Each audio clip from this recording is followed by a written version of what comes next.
historia, para, como si hubieran creado las condiciones en Sudamérica, viajar a Sudamérica. Durante todo aquel periodo, para nosotros la situación fue muy embarazosa, porque ya él se había despedido, había hecho la carta cuando se fue, y se fue discretamente del país, salió, se puede decir que clandestinamente. Y nosotros reservamos, guardamos la carta. Eso dio lugar a que se corrieran muchos rumores en aquella época, incluso se levantaran verdaderas calumnias. Hubo quienes hablaron del Che desaparecido, el Che muerto, discrepancias y toda aquella historia. Y nosotros soportamos aquel chaparrón de rumores y de intrigas, simplemente para no arriesgar la misión que él quería cumplir y el personal con que él quería ir allá. Pero como se termina aquella fase, él está en Tanzania, está ganando tiempo, estuvo en Tanzania, después estuvo en un país socialista de Europa, él no quería regresar, porque le daba mucha pena, porque ya en un momento determinado resultó inevitable publicar la carta, pues era muy perjudicial ya toda aquella campaña sin una respuesta y no quedó más alternativa que publicar la carta. Otras tierras del mundo reclaman el concurso de mis modestos esfuerzos. Yo puedo hacer lo que te está negado por tu responsabilidad al frente de Cuba. Y llegó la hora de separarnos. Sépase que lo hago con una mezcla de alegría y dolor. Aquí dejo lo más puro de mis esperanzas de constructor y lo más querido entre mis seres queridos. Y dejo un pueblo que me admitió como un hijo. Eso lacera una parte de mi espíritu. En los nuevos campos de batalla llevaré la fe que me inculcaste, el espíritu revolucionario de mi pueblo, la sensación de cumplir con el más sagrado de los deberes. Luchar contra el imperialismo donde quiera que esté. Esto reconforta y cura con creces cualquier desgarradura. Ya después que se conoció la carta, que era una necesidad política ineludible, él, con ese carácter particular, le costaba mucho la idea de regresar a Cuba después de haberse despedido. Yo lo persuado de que regrese, que es lo más conveniente para todos los fines prácticos de lo que él quería hacer. Y regresa, pero también clandestinamente regresa a Cuba. Y está aquí algunos meses, una zona montañosa, difícil, entrenándose.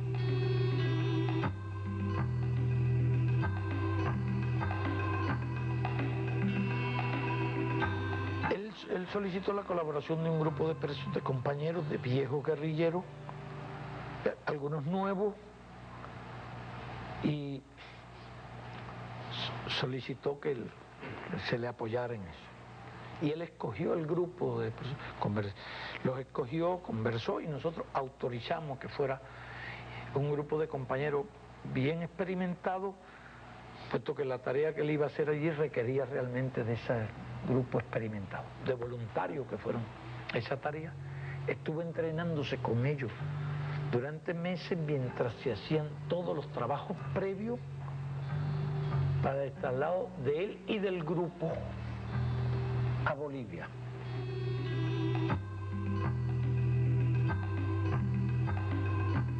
El día que se fue yo hasta incluso hice una broma.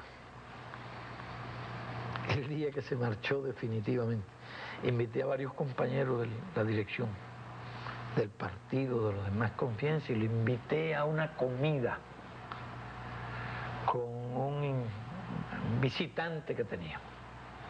El visitante era el Che, ya disfrazado, no lo conocía nadie en absoluto, con el disfraz que se hizo. Y el Che ha estado almorzando con otro, que una casa aquí en La Habana, el día antes de irse, y los compañeros no lo conocían. Los compañeros que no... Entonces, tuve yo que decirle que era el Che. Fíjese si estaba realmente bien preparado cuando salió. No lo conocía nadie.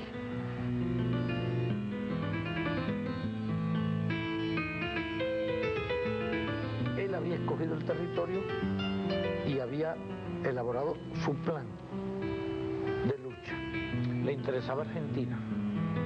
Estaba realmente muy inspirado en la idea de hacer la revolución argentina. Por aquella época no había relaciones con nadie.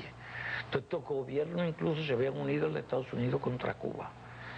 Y él en los primeros tiempos había aglutinado un grupo de argentinos, incluso un argentino que había estado como periodista en la Sierra Maestra, Massetti, que después fue fundador de Prensa Latina.